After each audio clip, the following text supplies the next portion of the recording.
পছন্দের ফুল, সিজনের ফুল সব থেকে পছন্দ না, ব্রাইডের ক্ষেত্রে আমার কি ভালো লাগে।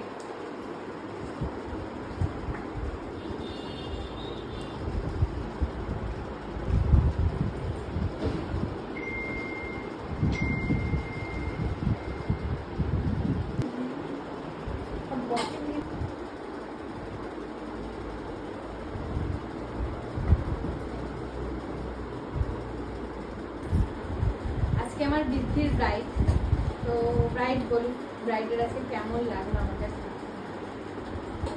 এক কথায় অসাধারণ অসাধারণ, মানে আমি যতটা আশা করেছিলাম তার থেকেও বেশি সুন্দর হয়েছে। ভাবিনি যে এতটা সুন্দর দেখাবে, আমি নিজেকেই নিজে চিনতে পারছি না। ওর একটা বৃদ্ধির লুকে ফ্লাওয়ার জুয়েলারি, চুয়ের মালা, যেটা ভীষণ ভীষণ ভালো লাগে ব্রাইডের, প্লাস হচ্ছে সুন্দর একটা কিউট একটা মুকুট নিয়েছে। এই হচ্ছে আমাদের ব্রাইড।